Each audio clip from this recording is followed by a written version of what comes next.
What is up, everybody? BlacKKKlansman is under fire, and a lot more on Black Hollywood Lives this week. You are tuned in to Black Hollywood Live this week.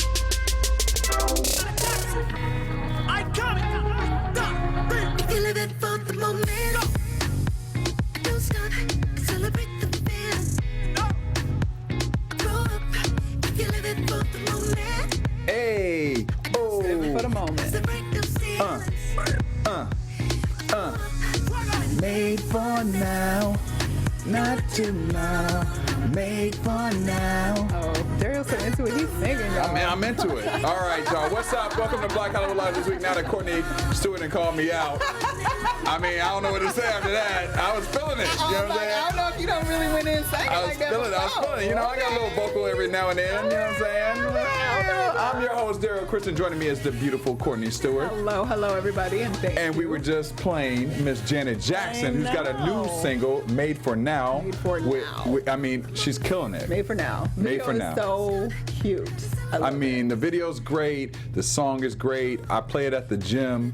I mean, this woman was what, like 51 or 52? Because she had the baby at 50. She had the baby. The baby's been out for a while. You're right. The baby's been out. You said the baby's been out for a while. You said like it was an album. So by the time the baby came, she was going on 51. And she's still on tour. And she's on tour. And this video is just light and energetic and colorful and wonderful. It's hot. It's a great summer song. It is a great summer song. You are correct. You know what Even I'm saying? giving Daddy Yankee another try. You know? Giving him another try. Give him another song. Y'all. Another song. Well, we are happy to be here with y'all today. I know. And we got a lot of topics to talk about. We do have but a few. First, before we get into the topics, you know we started this whole thing about the video of the week, right? Yes. So we got a video for y'all, a video clip of the week.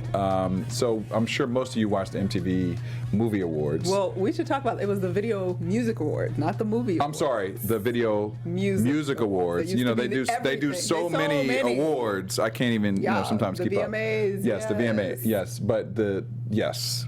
Yeah. So this year, they were giving an award that Madonna came out for, which is Video of the Year, and she was giving it to Ariana Grande. Yes. Or no, it wasn't Ariana Grande. No, see, I'm messing things up. I don't even know. It's Camila Cabello. Yes, for Habana. For Habana, yes, who gave Madonna mad love for that, by the way. Yes, she did. And a lot of people have been in an uproar because of this, because Madonna was coming out and she was talking about, you know, Aretha Franklin, who recently passed, we talked about. And, you know, people aren't feeling it, what she was saying. And we're going to play a little clip here of what went down. Let's say.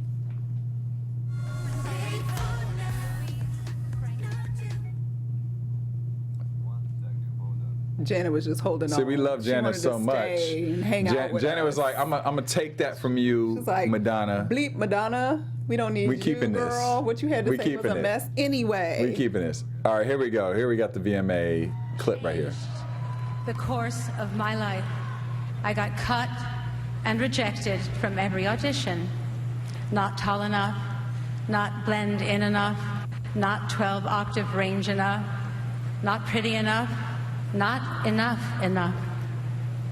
And then one day, a French disco sensation was looking for backup singers and dancers for his world tour. Fortunately, one of my favorite albums was Lady Soul by Aretha Franklin. I blurted out, "You make me feel." Silence. "You make me feel like a natural woman." So weeks went by and no phone call. Finally, the phone rang, and it was one of the producers saying, "We don't think you are right for this job." I'm like, "Mother, why are you calling me?"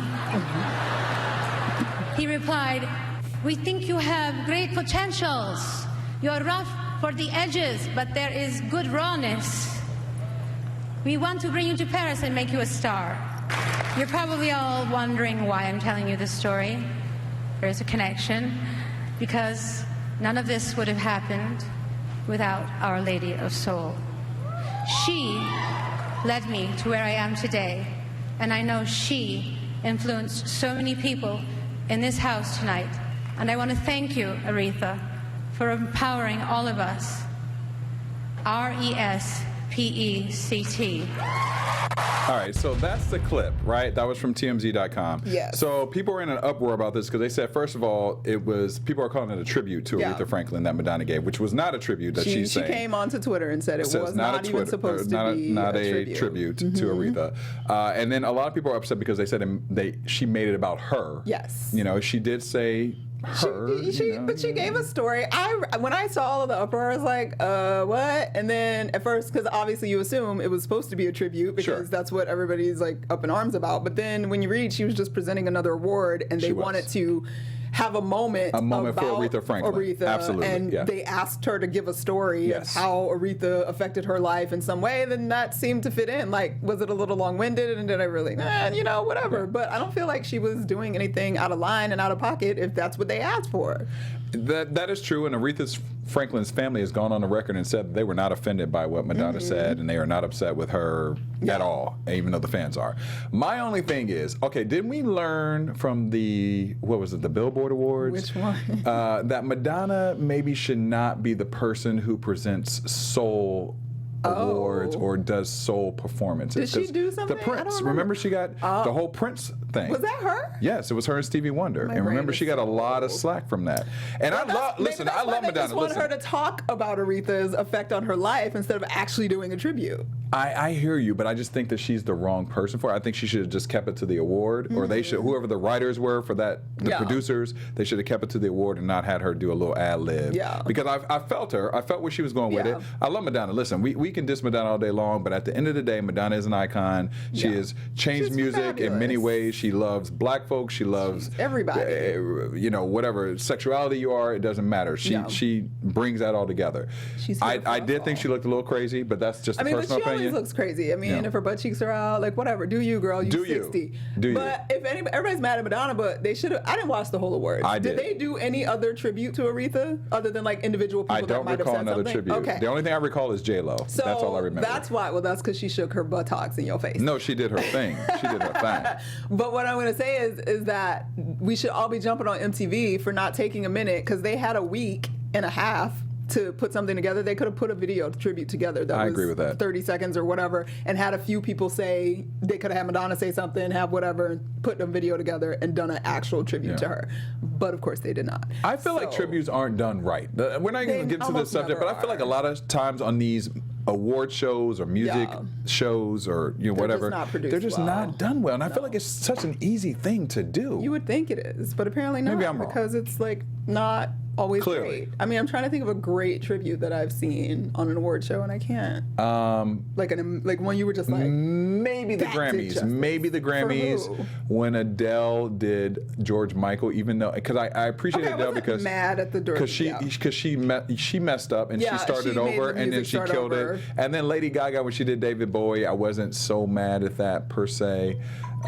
Sorry guys, I didn't turn off my phone. That might have been Lady Gaga calling us. No, that was the world saying, "Nah, sis." Lady Gaga did not. I don't know. Maybe she didn't. I don't know. I don't actually remember. I feel like there are so many of them; they're vacant from my mind at this point, so I don't think about it anymore. But all right, so that was interesting. We'll move on to some topics and talking about interesting things that happened this week. First up, we have Miss Tiffany Haddish is back in the news. I mean, she's always in the news, but she's blowing up and exploding all over the place. Yes. But they announced this week that she got that Netflix special that we were all saying was going to happen. We've been saying it was going to happen. Yeah. Because, as we all know, Miss Monique was hoping that she was going to get one way back when, and then there was all kind of drama, but Netflix apparently slid some checks Tiffany Haddish's way. Lots of checks. She feels good about whatever kinds of checks that they slid her way. And she will be releasing her 1-hour comedy special on Netflix. The Netflix Vice President of Original Documentary and Comedy, Lisa Nishimura, she said, quote, "Tiffany Haddish is a force. She's an incredible artist who is winning over audiences while breaking down barriers, and we are tremendously proud that she will showcase her formidable talent on Netflix." Now, we don't know how much she got. I tried to dig and see what I could find. I did too. I didn't see the exact amount. I didn't see a number. I can't imagine that it's not some crazy deal. I'm real curious. Come on. Well, she wouldn't do it without it. She at this stage. She would do it. I think she would do it for 6 figures. high six figures. It would be high, but I still think she would do it for six figures. But I think, knowing, in case y'all don't know, I'm gonna just run down what she got coming out. So she got her Night School movie with Kevin Hart that's about to come out. She's also gonna be in the Lego Movie 2, the second part, a voice of one of the Lego people. Nobody's Fool. Nobody's Fool. She's got Secret Life of Pets 2 coming out. Oh, she's in that too? Yes, apparently. Wow. And Jada Pinkett posted a poster that Girls Trip 2 is coming. So they went back to the negotiation table for hardcore money for Girls Trip 2. So come on. Tiffany Haddish is doing real well right now. And I'm not mad at all. Congratulations, girl. And Does she need a man? I think she is single, Derrial, and you might be right up her alley. Listen, I'm hot right now. Because somebody that was on Insecure tried to holler at her or something, and she slapped him. There's like this whole story. I forget which guy it was.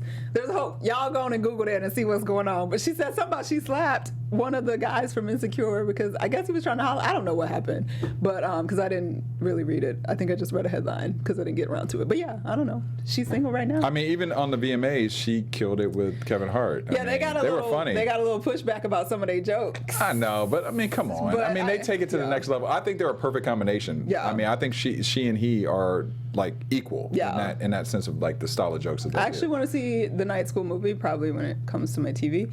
Oh, wow, you said TV. Well, because when I went to see Crazy Rich Asians last weekend, whenever it was, they had the longer trailer I got to see of Night School, and I'm like, I'm not sure that's what I want to see in the theater, but I do want to see it. It looks funny.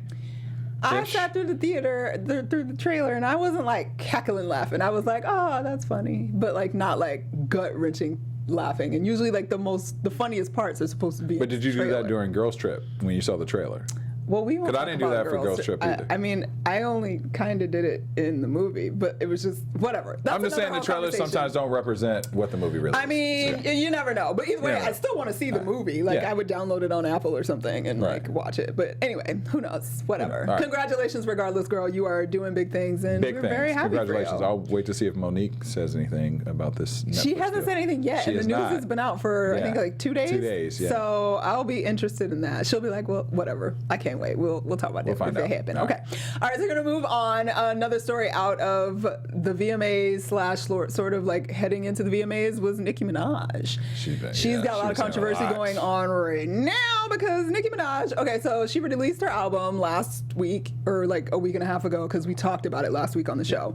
And, it came in second place on the billboards, and she was not thrilled about that. And so she had already been kind of out in the Twitter sphere running her, mouth about some things regarding coming into second place. And then this week, she took to tweeting and comparing herself to Harriet Tubman. Okay, so the first tweet that sort of shook the world was like Monday night. She tweeted the following, quote, "All the queens I remember shook shit up.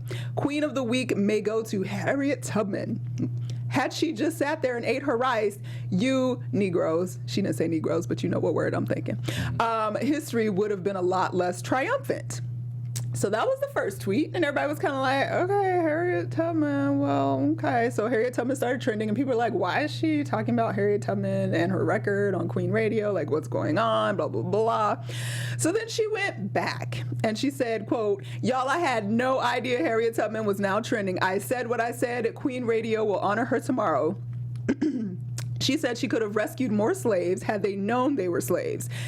And she went on to say, "I fought for streaming services to count towards Billboard when a lot of niggas stay quiet."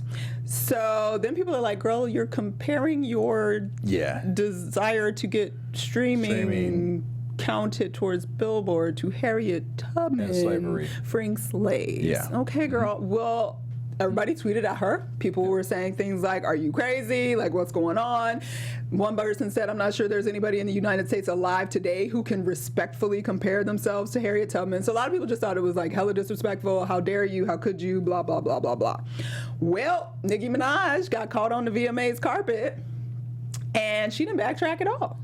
She went on to say, "I am the new Harriet Tubman. No, I'm Harriet Tubman. Leave me alone."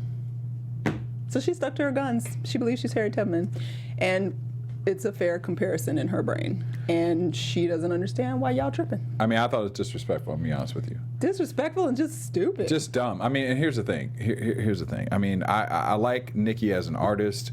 I just feel like, is this all publicity? Because she's been. That's the next You know what I'm question. saying? It's like she's been doing a lot. Yeah. You know what I'm saying? She was talking trash about Travis Scott. And then, although I know you saw that video of Kylie walking Jenner, the other way on a she got real carpet. scared She real was quick. like, She got real. She saw Nicki on the carpet. If y'all don't know, you know that because of that beef. Yeah. You know, Kylie didn't want to walk past her when Nicki was on the same carpet with her at the VMAs, and then she had her publicist I'm kind kinda of mad that whisk her didn't away. happen. I actually wish that. See, I know I'm sidetracking. I wish that Kylie had actually just like stood up and just walked just past her walked. and be like, "Hey, girl," and kept him moving. And be like, yeah, you know what I'm saying? and kept Like, walking. I see you.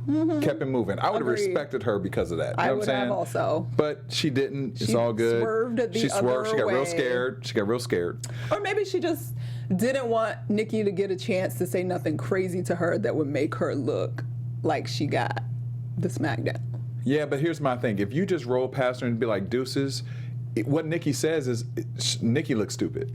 Possibly, but a lot of people would say that Nicki already looks stupid because the beef that she has, quote unquote beef, with Kylie is stupid to begin Well, with it is, because yeah, I'm Kylie is sure. fully entitled to tweet, hey, listen to my man's record. Right. That's my baby father. And she's like 23 and Nicki's like 36. 35, 36. Yeah, whatever. How old I she mean, is. I know she got mad when who said she was almost 40? Yeah, the she got reporter. upset about but that. I mean, you are 5 years away from 40. I mean, come but on. people are saying that like, oh, Nicki's losing her mind because the tour, the North Like, she had North to American version of the tour has been stop it. canceled, Yeah. and they're moving it to supposedly next year, which to me doesn't make any sense. If the record came out now, Why and would you the tour be already better have next that- year? Yeah, if you've already got poor record sales. Okay, well, I asked my friend who works in the industry, who's in the Please, record industry, enlighten and us. what he said was what will happen is they'll release some more singles and Mm-hmm. hope that those singles are hot enough that it brings people back More into people. that connection of wanting to go to the tour. Because she was supposed That's to be on tour with Future. Yeah. And I'm just like, so does that mean Future is out next year too? Or are they like not? I don't know. Yeah, I feel bad. Well, I don't feel bad actually because I'm not a Nicki fan. But You're not a Nicki fan? I've never been. So a you didn't Nicki like when she fan. walked and got her award and did the cheeks, the little. I didn't even. little Again, cheeks. I didn't watch the VMAs, and I just wasn't even interested in watching them. And I remember when the VMAs were an event, and I was like excited every year to see them. I just didn't even care. Like I just didn't care this year. I didn't even look. Usually, I always go back and look at highlights. The only highlights I looked at were like the videos on Instagram of J-Lo. I mean, this year I watched because I ain't gonna lie, because J-Lo was there, and then there's an artist. I'm maybe messing his name up. It's Bezza. Bezza. This dude, like they actually had him perform before the like kind of like, you know how the BET does the intermissions in between the commercials. He performed, and it's a song called "Beautiful," I think. This kid's like from New York. I think he's Italian. This song, he killed it. Awesome. So I like to watch it to see the new artist. You know what I mean? I'll go back and look for that. But yeah, so I mean, but I feel you. I feel you. I'm just I just not. feel like I'm just over Nicki. I don't know, like, and part of me is like, oh, is it a part of the game? Like, she's playing up the ego because it's real, like, rapness to be, you know, gravitas and all of that. But I heard her on an interview the other day, and she was so ratchet. And I don't know. I felt like a little bit disrespected, a little bit. Really? I don't know. I just feel like it's too much. I mean, It's too much. I just feel like Where are you at? Like, where are you trying to grow to? I don't know where she's growing or going because I don't really know where she was. All I know is that I feel like she came for some people for not giving her the respect that she never gave to Kim and the people that came before her. So agree. I have zero tolerance or care for what happens with Nicki Minaj. I mean, to me, Kim's the queen. I know that Nicki calls herself the queen, but Kim is the queen. Yeah, and I can honor that Nicki has sold the most records of any female rapper. Yeah, Respect but that doesn't matter to but me. you can't be mad at people for doing the exact same thing that you've done. Absolutely. So anyway, All right, good we're luck, gonna move on. Nicki. Good Keep luck. clapping your cheeks. Keep clapping those big old cheeks. All right, we're going to move on to our ER Web Story Spotlight of the Week. Without a sound effect. Without a sound effect. Okay. All right.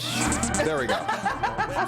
That's what we do here. Yo, it's a rough week. Yeah, yo. he was still looking at Nicki's cheeks. That's what he was doing. Yeah, he was mesmerized by all that movie. that was Tony in the booth. He was trying to It's okay. watch those cheeks. It's okay. All right, so this is a movie that Courtney and I saw and month both ago now. loved. Yes. I mean, I still think this movie is greatness. Brilliant. One of Spike's best, BlacKKKlansman. Not everybody thinks it's so great. No. By not everybody, meaning filmmaker Boots Riley, who is the what He is was a director for Sorry to Bother Me, You. which Sorry to Bother You, which is also an amazing movie. He is going in on Spike Lee. I mean, like hard. He did. Hard. He did. He basically is claiming that Spike Lee masked the harsh reality of police brutality against colored folks in America in a 3-page essay that he wants everybody to read. Yes. You can go to ER Web and see the whole thing. What he has said is that the film fabricated the story points because the real life Ron Stallworth, who is played by John David Washington, he actually infiltrated a black radical group for 3 years versus just like a smaller time period that he says the movie depicted. He also said that there's a lot of false information that's just in the movie as far as like the harshness of black people and how they were treated, and he doesn't appreciate it. And I haven't seen Spike make a comment yet. I have not seen him make a comment either. But I think it's very interesting because, I'm going to go in and say this. It makes me a little bit sad because both of them right now have two of the black hot movies that are out right now. Yeah. And I understand that he has some issues with Spike Lee about how Spike's depicting the storyline, and maybe that, after I've done some reading, maybe it's true with the way he glossed over some things. Yeah. But on the flip side, don't we need to support each other? I mean, that's always the argument, right? Are we not in a space where we can critique each other because without we're being still harsh? so few? Well, I mean, is it harsh or is it just honest? Because Boots also went into conversation about he felt like the softened version of the story occurred because Spike has a financial interest in some group, New York police group, some New York police group that is, trying to do whatever. He's on a board or something, and they pay him money to make it a softer. So, topic. He thinks that relationship is why Spike would have softened the imagery in terms of, and to sort of combat the Black Lives Matter movementness and all of that. So could there be some truth in that?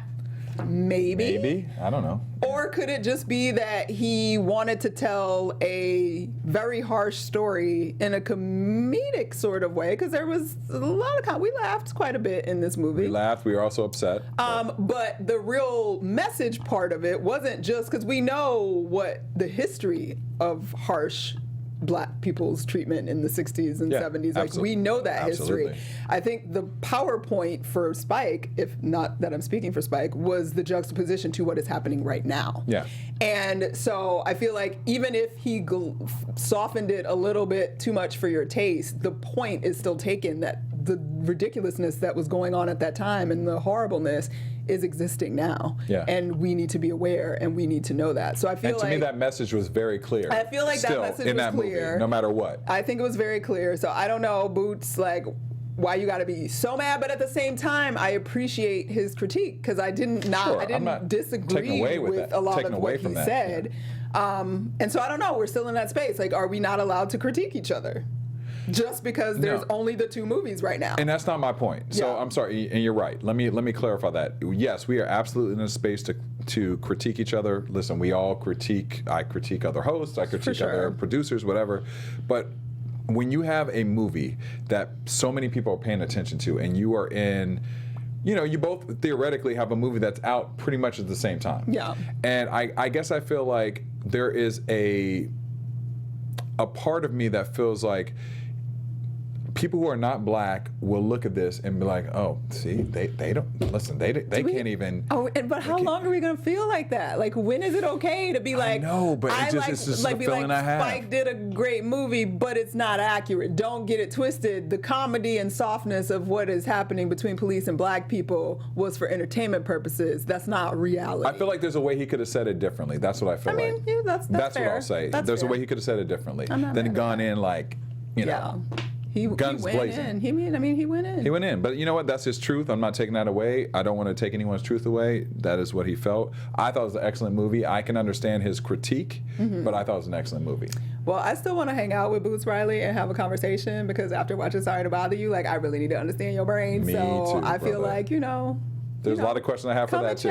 Come and chat. Come on Black Hollywood Live. Why you was upset with BlacKKKlansman, for sure. All right, so let us know what you guys think as well, but we're going to move on to our last topic. So just, we talk about Chicago a lot. We talked about Chicago a lot on this show. And just when I thought things were getting better, apparently they are not. Honey. All right, so I don't know if you guys saw this, but the Chicago Police Department was caught conducting a bait truck operation on the city streets of South Side of Chicago. Effed up. So if you don't know what that means, the trucks were placed to entice passengers to steal what appeared to be unmonitored designer shoes.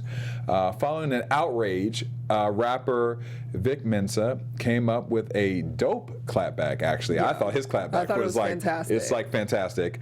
He started a foundation called Save Money Life. So what this foundation does, it plans to host an anti-bait truck event that will give away shoes, and basically in the same locations that the police bait trucks were there.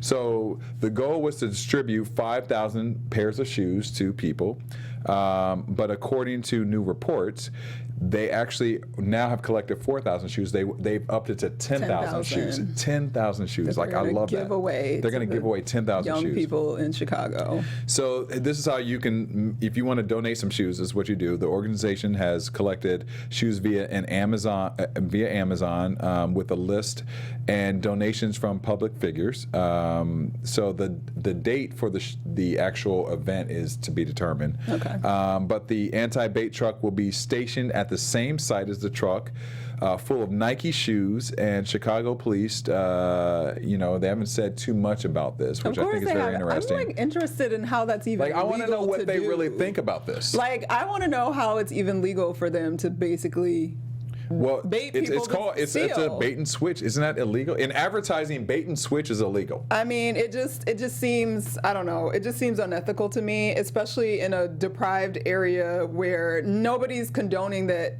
the items that are stolen should be stolen or whatever. Sure. But why would you purposely try to get young? It's because it's mostly young people and teenagers probably. It just seems unethical to me, and it's just gross. Okay, let's talk about this for 2 seconds because we gotta go soon. But so I have my mind is trying to wrap it around. So basically, we see that these kids are part of this bait and switch, but on the flip side, my mind goes, well, they shouldn't be stealing the shoes anyway. Of course, they shouldn't be stealing the shoes anyway. But you already they're know enticing. You're enticing them purposely to get them to do that's not right. something wrong, and that's just terrible. Yeah. I don't know, especially knowing what the South Side is already going through and all of that.